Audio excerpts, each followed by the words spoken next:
Voici le jour, Seigneur notre Dieu, où tu donnes ton souffle à ce monde, où tu allumes un feu d'amour en chaque homme, chaque femme. Voici le jour où nous sommes convoqués pour être ton Église, et nous te remercions avec les paroles que tu as toi-même semées en nous. Nous t'admirons par la force de l'Esprit Saint, et plein de joie nous t'appelons notre Père. Que la grâce, la miséricorde et la paix soient avec vous de la part de Dieu le Père et de la part de Jésus-Christ, le Fils du Père, dans la vérité et dans l'amour.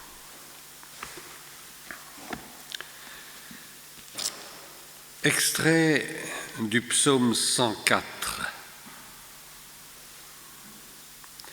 Mon âme bénit l'Éternel. Éternel, ô mon Dieu, tu es merveilleusement grand, tu es revêtu de splendeur, de majesté. L'Éternel s'enveloppe de lumière comme d'un manteau, il déploie les cieux comme une tente, il construit au-dessus des eaux sa demeure inaccessible, et les nuages lui servent de char. Il s'avance sur les ailes du vent. Des souffles du vent, il fait ses messagers, et des flammes de feu, ses serviteurs. Tous les êtres attendent de toi que tu leur donnes en temps opportun leur nourriture. Tu la leur donnes, ils la recueillent. Tu ouvres ta main, ils sont comblés de bien. Si tu caches ta face, ils sont éperdus. Si tu leur retires le souffle, ils expirent et retournent dans leur poussière.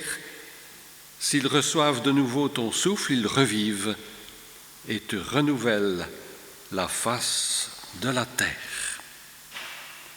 Eh bien, comme premier cantique, je vous invite à chanter « Pour que le jour qui se lève », c'est à la page 492, et nous pouvons en chanter les 3 strophes.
Le chapitre 5 de l'Épître aux Galates est un appel à la liberté, un appel qui se conclut avec les mots suivants. Je dis donc, marchez selon l'Esprit. Ne vous livrez pas aux convoitises de la chair, car la chair a des désirs contraires à ceux de l'Esprit, et l'Esprit en a de contraires à ceux de la chair. Il y a entre eux une telle opposition que vous ne pouvez pas faire ce que vous voudriez. Mais si vous êtes conduits par l'Esprit, vous n'êtes plus sous la loi. Le fruit que porte l'Esprit, c'est l'amour, la joie, la paix, la patience, la bienveillance, la bonté, la fidélité, la douceur, la maîtrise de soi. Il n'y a pas de loi qui soit contraire à cela. Or, ceux qui sont à Jésus-Christ ont crucifié la chair avec ses passions et ses convoitises. Si nous vivons par l'Esprit, marchons aussi selon l'Esprit. Je vous invite à la prière.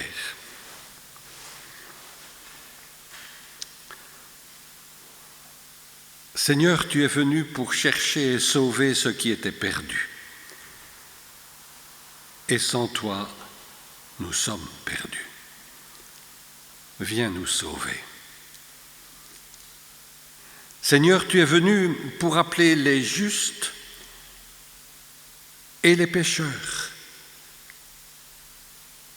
Sans toi, nous sommes accablés par nos fautes.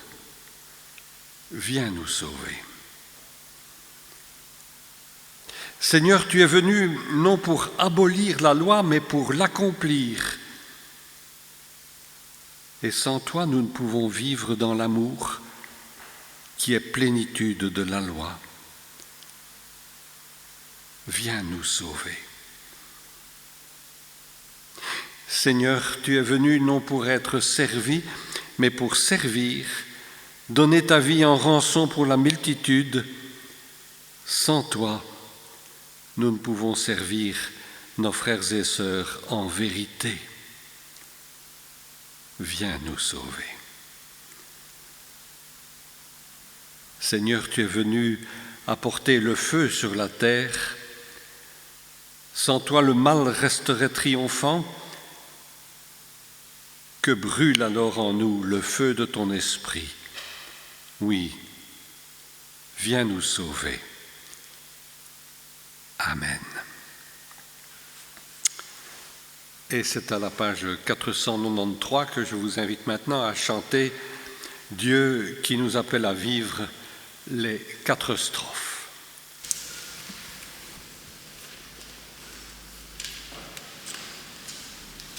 Amen.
Là où est l'Esprit du Seigneur, là est la liberté. Frères et sœurs, le Dieu Tout-Puissant nous envoie son Esprit pour que nous vivions dans la certitude de son pardon et dans la liberté.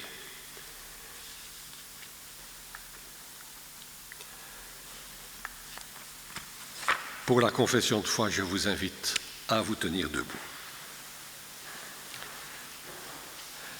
Le Seigneur ton Dieu, créateur du ciel et de la terre, a modelé la terre et ce qu'elle contient. Il a déployé le ciel et disposé les astres, les prés et les forêts, les oiseaux et les troupeaux. Tout cela lui appartient.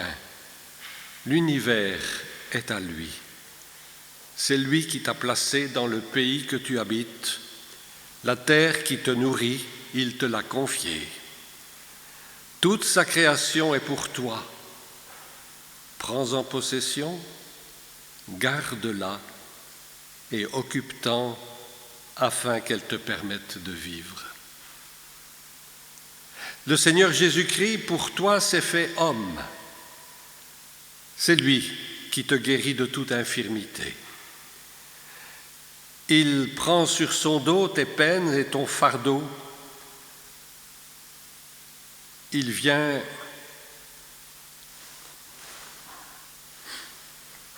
mettre fin à toute solitude.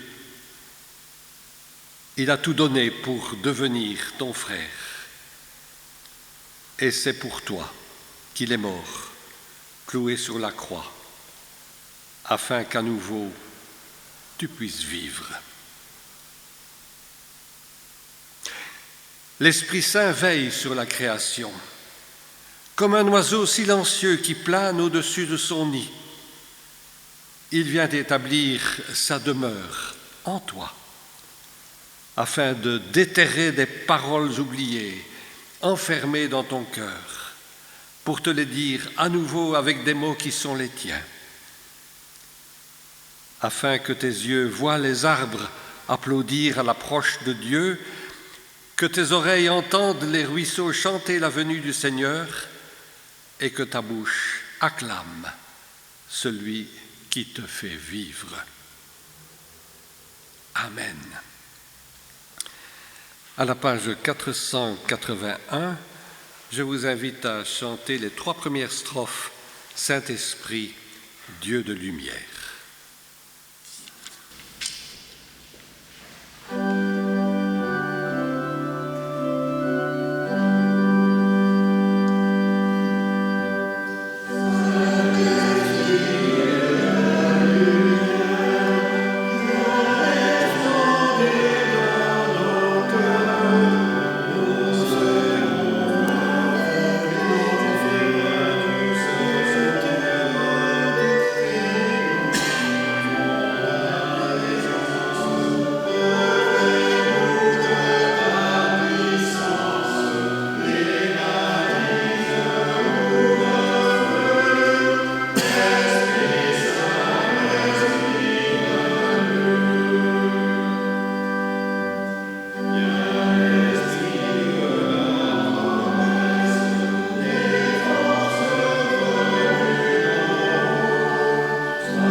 Avant d'ouvrir la parole pour ce jour, je vous invite à un instant de prière.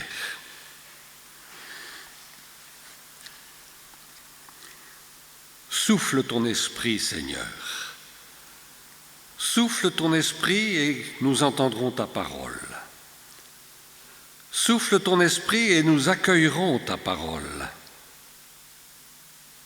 Souffle ton esprit et nous proclamerons ta parole. Souffle, Seigneur, nous hissons notre voile, nous ouvrons les fenêtres, nous élargissons notre tente.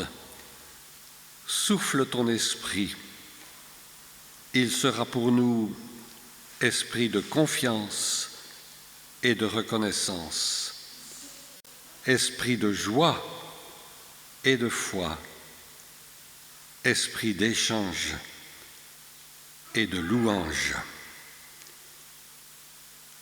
Amen. Nous allons maintenant entendre les lectures bibliques. Dans le livre de Joël, au chapitre 2, les versets 28 à 32. Joël 2, 28 à 32. Par la suite, dit le Seigneur, je répandrai mon esprit sur tout être humain. Vos fils et vos filles deviendront prophètes. Je parlerai par des rêves à vos vieillards et par des visions à vos jeunes gens. Même sur les serviteurs et les servantes, je répandrai mon esprit en ces jours-là. Je susciterai des phénomènes extraordinaires dans le ciel et sur la terre. Il y aura du sang, du feu et des nuages de fumée. Le soleil deviendra obscur et la lune rouge comme du sang, avant que vienne le jour du Seigneur, ce jour grand et redoutable. Alors, quiconque fera appel au Seigneur sera sauvé. À Jérusalem, sur le mont Sion, certains échapperont au désastre, comme le Seigneur l'a promis. Ce sont ceux qui l'appellent à la vie. Dans le livre des Actes, au chapitre 2, les versets 1 à 16. Actes, chapitre 2, les versets 1 à 16. Le jour de la Pentecôte, ils étaient tous ensemble dans le même lieu. Tout à coup, il vint du ciel un bruit comme celui d'un vent impétueux, et il remplit toute la maison où ils étaient assis. Des langues, semblables à des langues de feu, leur apparurent, séparées les unes des autres, et se posèrent sur chacun d'eux. Et ils furent tous remplis du Saint-Esprit, et ils se mirent à parler en d'autres langues, selon que l'Esprit leur donnait de s'exprimer. Or, il y avait en ces jours à Jérusalem des Juifs, hommes pieux, de toutes les nations qui sont sous le ciel. Au bruit qui eut lieu, la multitude accourut, et elle fut confondue parce que chacun les entendait parler dans sa propre langue. Ils étaient tous dans l'étonnement et la surprise, et ils se disaient les uns aux autres, « Voici, ces gens qui parlent ne sont-ils pas tous des Galiléens ? Et comment les entendons-nous dans notre propre langue, à chacun, dans notre langue maternelle ?»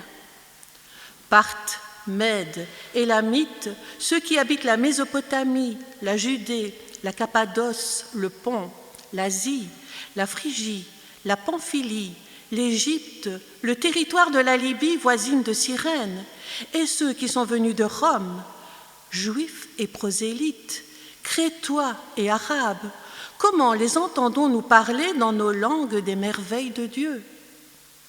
Ils étaient tous dans l'étonnement, et ne sachant que penser, ils se disaient les uns aux autres, « Que veut dire ceci ?»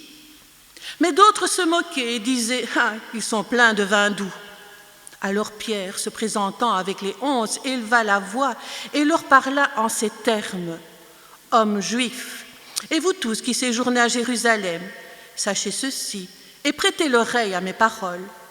Ces gens ne sont pas ivres, comme vous le supposez, car c'est la 3e heure du jour. Mais c'est ici ce qui a été dit par le prophète Joël. » Et c'est maintenant à la page 488 que je vous invite à chanter les strophes 1, 2 et 4. Viens, Esprit de sainteté.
Pentecôte.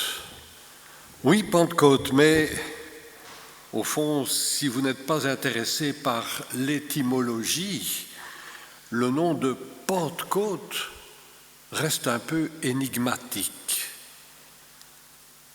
Pentecosté en grec signifie 50e. Nous sommes le 50e jour après Pâques.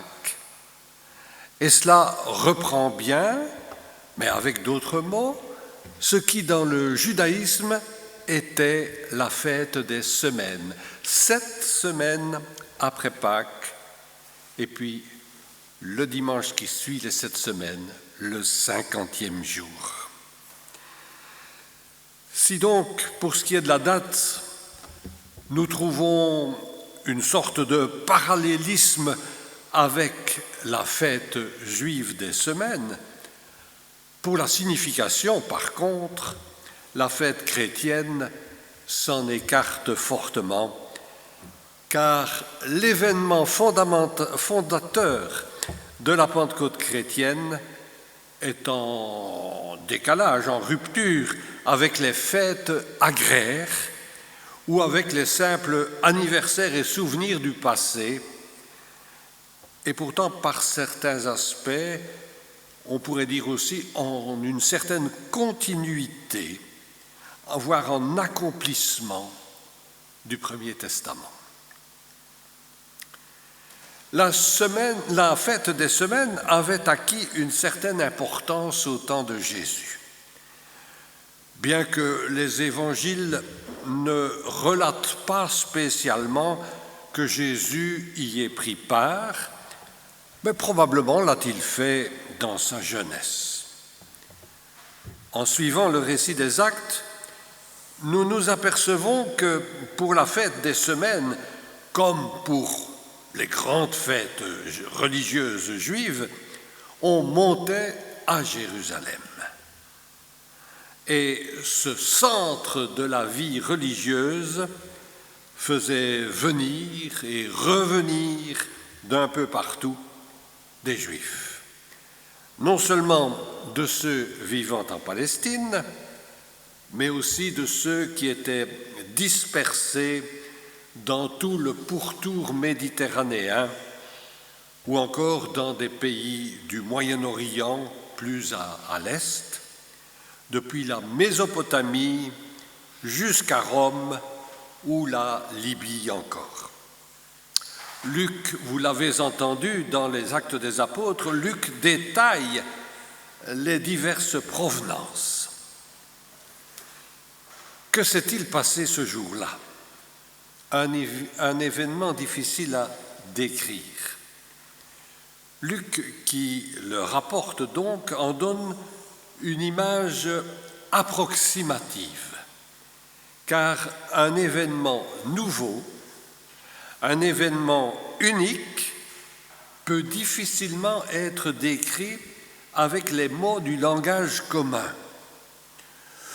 Nous ne nous attarderons pas bien longtemps sur cette description dans laquelle je trouve des images qui vont cependant m'ouvrir à une réalité spirituelle qui, elle, donne tout son sens aux événements et à la fête. Dans la description, on est dans l'à peu près. L'événement est décrit comme un bruit venant du ciel, semblable à un violent coup de vent, et une apparition comme des langues de feu. C'est tout ce que l'Écriture peut en dire. Par contre, les conséquences ne se font pas longtemps attendre, et elles sont clairement le résultat de cette étrange manifestation qui a secoué les disciples, eux qui étaient jusque-là restés assez confinés, nous savons ce que c'est, sortent maintenant et n'hésitent pas à parler de Jésus au milieu de cette foule juive en exposant que Jésus est le Messie qu'eux-mêmes attendaient, mais qu'ils n'ont pas reconnu, avec au final quelques 3000 personnes qui adhèrent à cette proclamation. Pentecôte fête donc le don de l'Esprit accordé aux disciples, qui ont alors pris une assurance et une audace qu'on ne leur connaissait pas vraiment. Jusque-là, en effet, ils étaient surtout des orphelins qui avaient perdu leur rabbi, même s'ils avaient bien eu quelque expérience de la résurrection. La séparation exprimée par l'ascension, la séparation était devenue définitive. Et c'est ce don de l'Esprit qui les a requinqués d'une manière résolue. Pour faire très simple, on pourrait dire, dans le Premier Testament, la figure divine se nomme Dieu Adonai, Dieu le Père. Pour le Nouveau Testament, c'est la figure de Jésus qui apparaîtra comme réalisant les attentes du Père, tandis qu'après la disparition de Jésus, il nous restera l'Esprit. L'Esprit de Dieu, diront les orthodoxes, l'Esprit du Père et du Fils, diront les catholiques et les protestants, l'Esprit pour nous inspirer, pour nous conduire dans la suite de l'histoire chrétienne qui nous a été ouverte par Jésus-Christ. Cette division que je fais à la grosse louche, il faudrait la nuancer parce que c'est trop simpliste. Si nous parlons du don de l'Esprit à Pentecôte, sachons tout de même qu'il est question de l'Esprit de Dieu dès la première page de la Bible. Dans le grand poème de la création, l'Esprit de Dieu plane sur les eaux. Premier chapitre de la Genèse.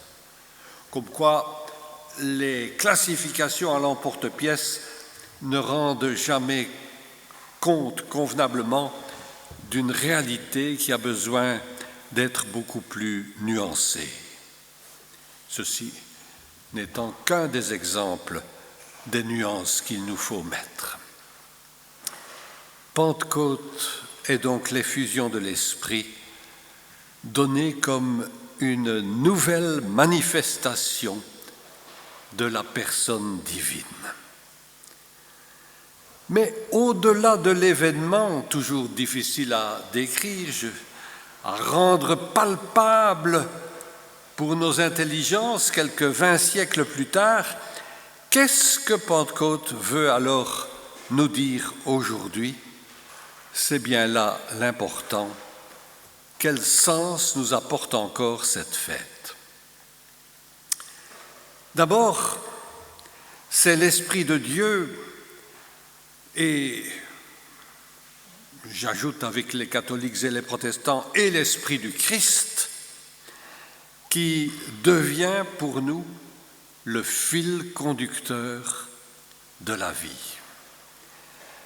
Non pas que nous puissions le suivre parfaitement, non plus que certaines paroles nous désarçonnent parfois, nous laissent perplexes, mais nous trouvons dans l'esprit et non dans la lettre. Souvenez-vous, la lettre tue, mais l'esprit vivifie, disait l'apôtre Paul. Nous trouvons dans l'esprit une conduite de vie formidable qui nous tire toujours en avant, qui nous ouvre aux autres, même s'ils nous sont étrangers, qui nous ouvre des horizons vastes, qui nous libère aussi de tout ce qui peut peser sur une vie, qui nous ouvre vraiment une grande liberté, tout en y mettant les balises qui doivent rendre possible la vie en société. Parce que le message de Jésus tient tout en amour, en empathie, en ouverture pour autrui.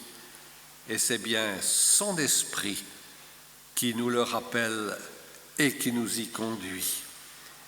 En même temps, une libération personnelle des culpabilités que l'on porte ou que l'on peut parfois traîner des années durant, mais aussi une libération des conflits, puisque nous sommes poussés à la réconciliation par l'Esprit du Christ.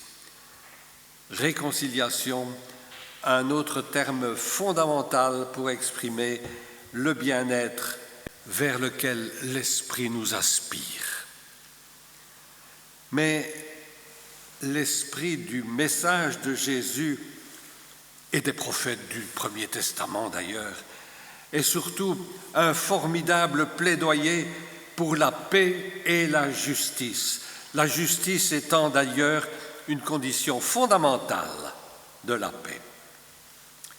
Alors, sur le plan de la justice qui s'exprime sous forme de partage, de solidarité, d'équité, mais quel champ de travail s'ouvre pour moi, pour nous, l'esprit qui nous réclame comme ouvriers.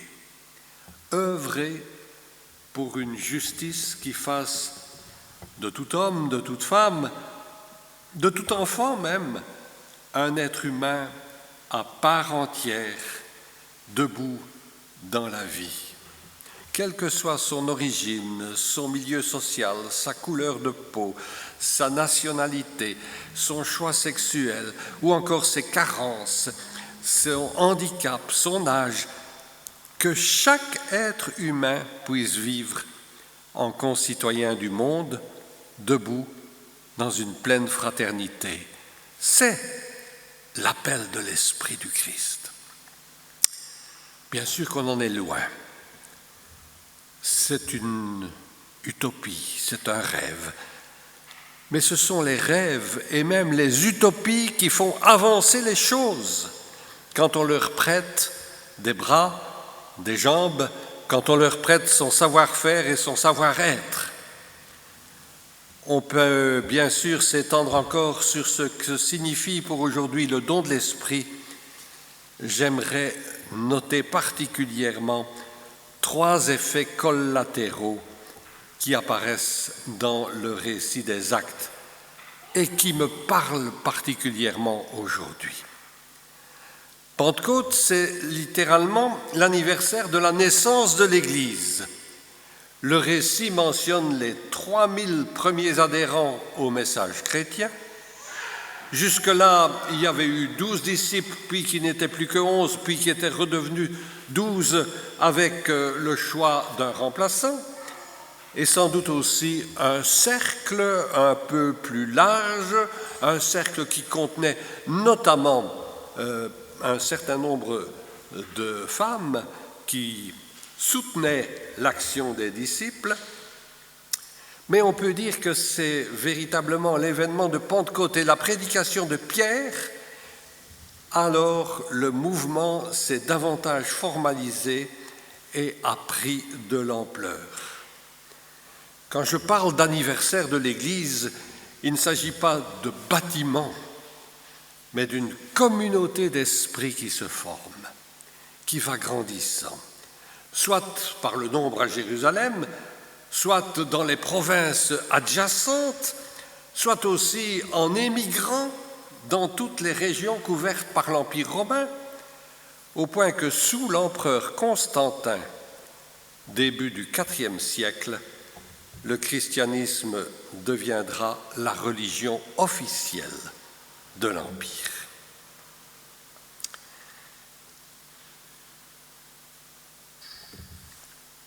Alors, ici, il y a un autre effet collatéral. J'ai parlé de la Pentecôte comme rupture avec les fêtes qui l'ont précédée, mais pas totalement. Voici où se trouve un point de continuité avec le judaïsme, voire un point d'accomplissement. Dans son adresse aux gens rassemblés à Jérusalem, Pierre cite un long extrait de la prophétie de Joël que vous avez entendu, lu comme premier texte, pour leur dire « Mais voilà ce qui se passe, voilà que s'accomplit cette prophétie. Il arrivera que je répandrai de mon esprit sur toute chair. Vos fils, vos filles prophétiseront, vos jeunes gens auront des visions, vos vieillards auront des songes. Même sur les serviteurs et les servantes en ce temps-là, je répandrai mon esprit. » Il y a manifestement un lien avec le judaïsme. Les Écritures du Nouveau Testament sont profondément reliées à ce qui a précédé et ne peuvent pas être lues sans un regard approfondi sur les écrits du Premier Testament et même sur les commentaires qu'en donne la tradition juive. Dans toute célébration chrétienne, on lira en principe l'un ou l'autre passage du Premier Testament en relation avec un texte d'évangile du jour. Souvent, le lien, c'est vrai, est un peu distendu avec le temps et les circonstances historiques. Mais l'Église ne peut pas oublier qu'elle a des racines qui remontent bien au-delà de Jésus, qui lui-même vivait le judaïsme, un judaïsme qu'il avait cependant souhaité réorienter davantage vers l'humain plutôt que vers la codification d'un petit peu tous les aspects de la vie. Enfin, un dernier aspect collatéral que je mentionne, le récit note l'étonnement des auditeurs qui comprennent chacun dans leur langue la prédication qui leur est adressée.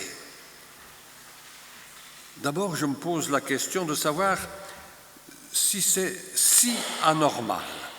Parce que tous ceux qui sont rassemblés en ce jour à Jérusalem sont des Juifs.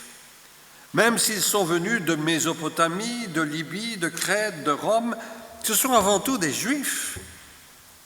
Et en tant que tels, ils ont l'habitude d'entendre lire les Écritures en hébreu, même si leur langue quotidienne est peut-être le latin, le grec ou je ne sais quelle forme d'assyrien, que Pierre maintenant leur parle dans sa propre langue, l'araméen galiléen. Mais c'est très proche de l'hébreu, plus proche en tout cas que le wallon du français. Et il ne doit pas trop nous étonner que chacun, habitué à suivre l'hébreu, ait pu comprendre le discours prononcé dans un idiome fort proche. Et bien sûr, ils ont cette impression de l'entendre carrément dans leur langue maternelle. Mais ce qui est surtout intéressant là, et ce que veut nous dire le récit, je crois, c'est de voir Pentecôte comme une réconciliation des langues diverses. En quelque sorte, une réponse au récit de la tour de Babel. Souvenez-vous de la conclusion de ce récit, la confusion s'installe dans le langage en sorte que les hommes ne sont plus en mesure de bâtir en commun cette immense tour dont ils rêvaient. Pentecôte vient nous dire que la diversité des langues peut être réconciliée, qu'il peut y avoir une compréhension commune, que les hommes pourront avoir un projet commun et que, dans l'esprit qui leur est donné, ils peuvent aussi faire œuvre commune. Telles sont pour nous les perspectives ouvertes par l'événement de Pentecôte. La fête des semaines juives est devenue cérémonie commémorative du don de la loi. On pourrait dire que la Pentecôte chrétienne peut aussi être comprise comme une promulgation de la loi nouvelle, celle qui est inscrite non plus sur des tables de pierre, mais qui est inscrite dans les cœurs, selon la belle prophétie de Jérémie, « Je vous donnerai un cœur nouveau, je mettrai en vous un esprit nouveau, j'ôterai de votre corps le cœur de pierre, et je vous donnerai un cœur de chair. » C'est aussi, à Pentecôte, une réalisation de cette promesse « Je mettrai en vous un esprit nouveau. » Amen.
À la page 496, je vous invite à chanter « Au cœur de ce monde ».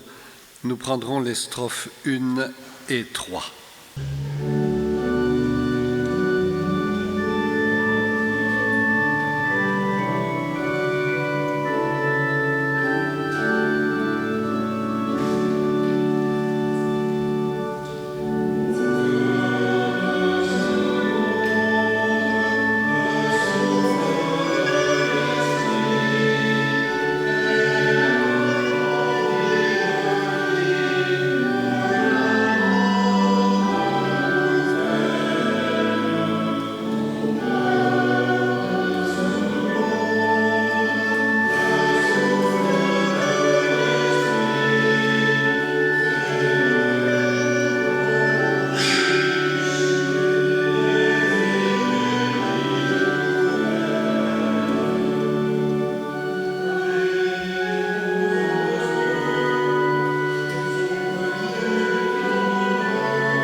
Unissons-nous dans la prière.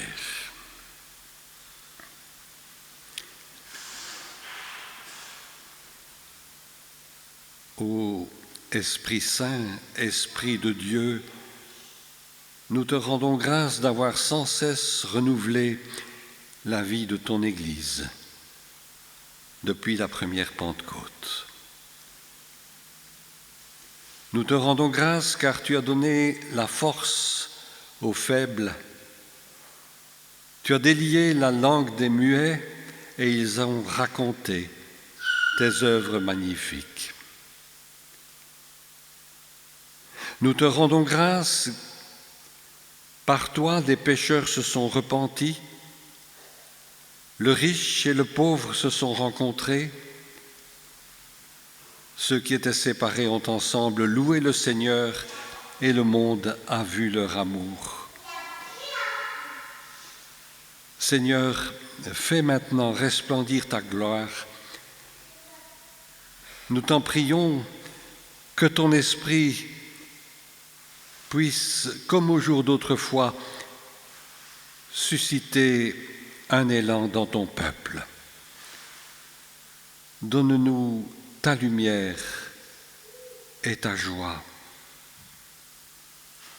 Nous te prions, fortifie ceux qui chancellent, soutiens ceux qui souffrent, éclaire ceux qui te cherchent. Donne force et sagesse à tous ces personnes chargées de gouverner les peuples et de rendre la justice. Inspire aussi ton Église. Accorde-lui ferveur, courage, amour, pour qu'elle rende un témoignage clair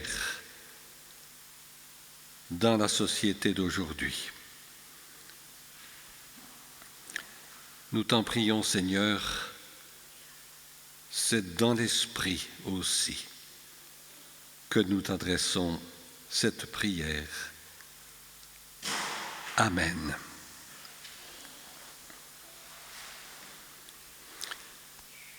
Ce matin, la table est prête, elle nous invite et nous allons nous préparer à venir au repas que le Seigneur nous offre. Merci Seigneur. Nous sommes confrontés aux défis sans cesse nouveaux de notre société. Nous sommes conscients de nos limites et nous nous émerveillons de la confiance que tu nous fais, de l'exemple que tu nous donnes en Jésus-Christ. Nous savons pouvoir compter sur lui pour affronter les défis de nos vies et donc travailler avec lui à la venue de ton règne. Il suffit d'un grain de foi pour ébranler ce qui nous ébranle et pour déraciner les préjugés qui nous entravent. Nous savons en qui nous avons mis notre confiance. Nous avons la certitude qu'il nous gardera fidèles et nous comblera au jour de son avènement. C'est pourquoi, en communion avec tous ceux et celles qui peinent au service de ton royaume, en union avec toutes celles et ceux qui partagent déjà les fruits de la victoire de Jésus, Père, nous t'acclamons et nous voulons chanter debout le cantique de la page 983 de 62-42. Seigneur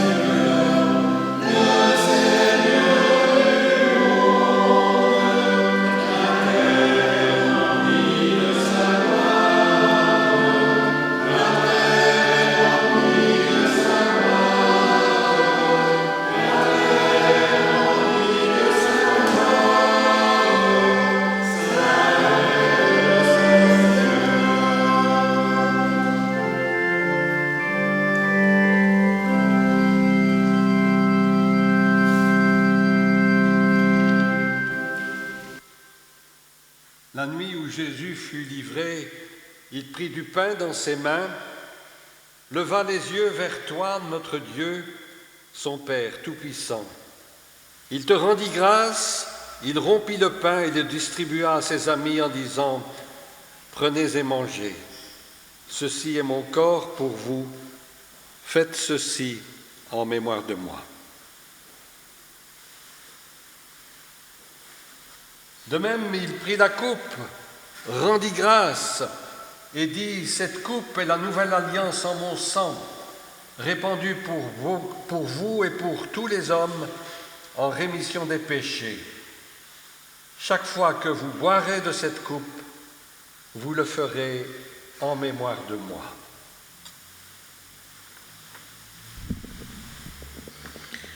Oui, voici, Père, ta grâce est manifestée par la présence dans notre chair de Jésus-Christ, notre Sauveur.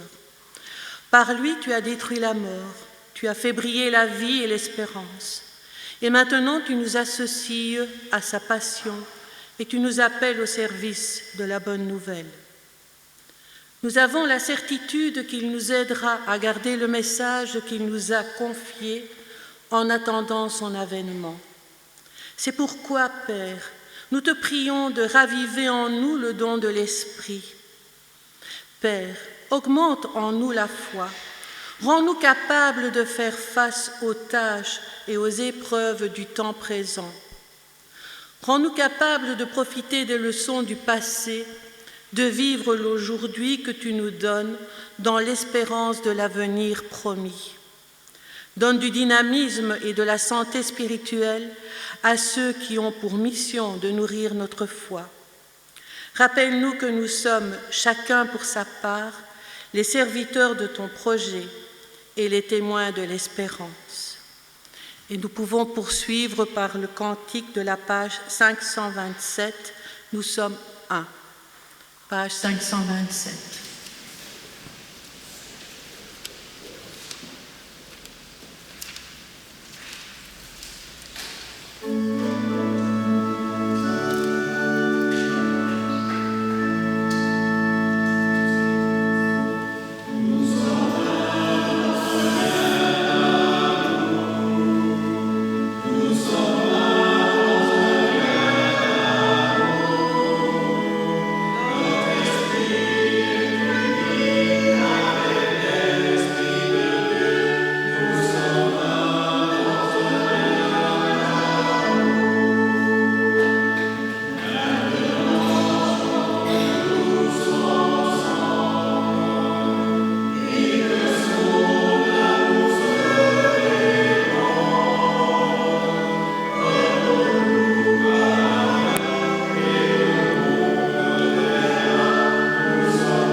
La table est prête et c'est le Seigneur qui nous invite. Venez donc, vous tous qui, poussés par l'Esprit, voulez vous associer au Seigneur.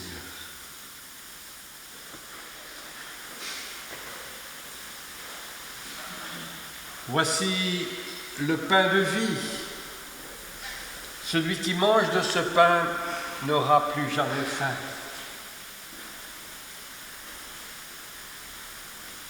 Voici la coupe de la nouvelle alliance. Celui qui croit au Fils a la vie éternelle.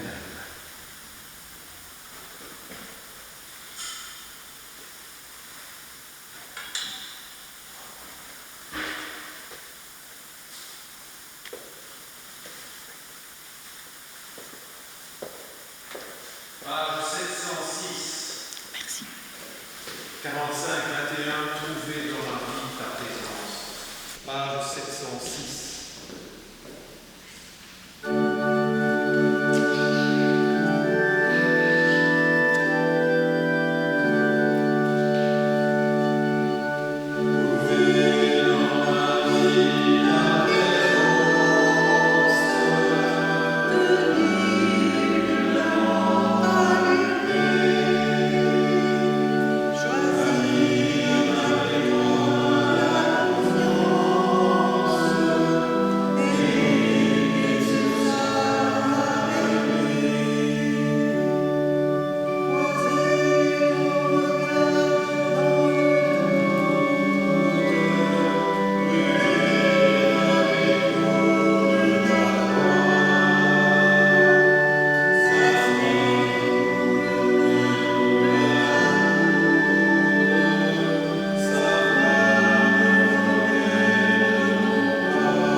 Seigneur notre Dieu, nous te remercions pour ce pain et ce vin. Ils sont les signes de ton amour et nous en avons besoin chaque jour. Qu'il soit pour nous un aliment qui donne force et courage pour te suivre, pour engager notre vie au service de nos frères et sœurs, pour que l'affamé ait du pain, pour que l'isolé retrouve la joie, pour que l'exploité trouve une espérance et pour qu'ensemble nous construisions un avenir accueillant. Allez maintenant dans la paix du Seigneur, allez dans la force et dans la joie de son esprit. Allez en paix. Amen.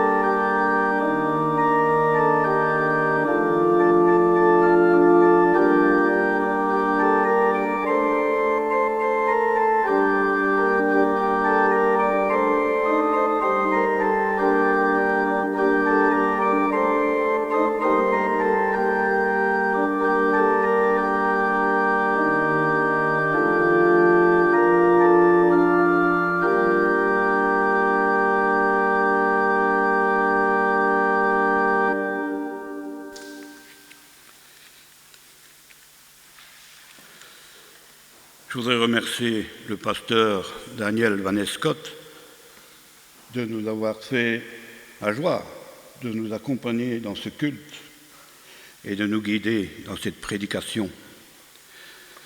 Il est toujours volontaire, c'est vrai, et nous l'avons déjà sollicité et il ne nous a jamais dit non. Jusque maintenant. Je vois que madame me fait des grands yeux, donc... Quelques petites annonces. Il y a bien sûr du café après le culte. Et celui qui n'aime pas le café, vous savez que nous sommes le premier dimanche du mois, donc il y a autre chose. Les troncs du 29 mai. Dans le tronc Santiago, 140 €. Dans le tronc pour le CEP, 100 €. Merci pour le CEP. Le second tronc de ce jour est destiné à la diaconie.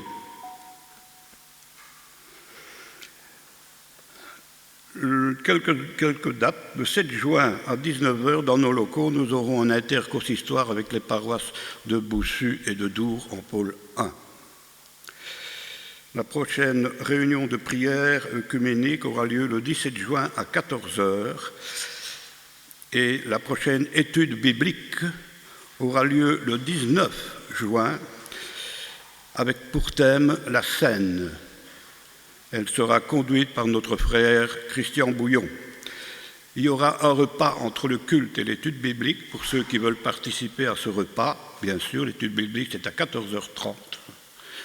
Ceux qui veulent participer à ce repas avant l'étude biblique, ici, Martine prendra les inscriptions la semaine prochaine. Alors, j'annonce toujours le barbecue du 26 juin et j'attends toujours les inscriptions. Parce qu'il y en a toujours qui ne sont pas inscrits. Annonce pour pâturage dans le cadre du 200e anniversaire de leur communauté. Aujourd'hui, à 16 h, il y a un concert des Rolandins.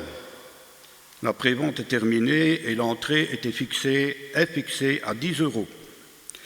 Le 16 juin, à 16 h, il y a, là c'est une entrée libre, une conférence de M. Jean-Christian Sombref, conférence qui porte sur Calvin et la Réforme, précurseur de la démocratie.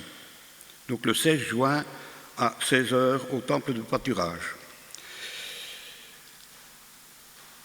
La prochaine rencontre nationale du district se fera le 18 septembre 2022 au château de Thieuzy. Il y a une affiche dans la salle annexe et nous aurons d'autres renseignements pour ce qui est de la journée. Je vais maintenant vous lire, et ça va aller vite, un petit rapport de l'Assemblée du district qui a eu lieu hier à Jolimont. On nous annonçait dès le départ que le pasteur Claude Gaudry prenait sa retraite officiellement le 1er juillet. Donc Claude est à la retraite le 1er juillet. Et si vous connaissez Claude Gaudry, vous saurez très bien que lui, la retraite, il ne sait pas ce que c'est. C'est ce qu'il m'a dit. Hein. Retraite, c'est quoi ça? Le président du district nous a donné quelques informations, à part l'annonce de la retraite de Claude. Le Rassemblement national 2022, qui a eu lieu le jour de l'Ascension, une importante délégation de notre district s'est présentée ce jour-là, que ce soit avec le car ou en voiture individuelle. Donc il y avait quand même une grosse représentation du district du Hainaut occidental, à Namur. Le prochain rassemblement régional se fera dans la province de Liège, et là nous attendons les renseignements, mais c'est pour dans 2 ans.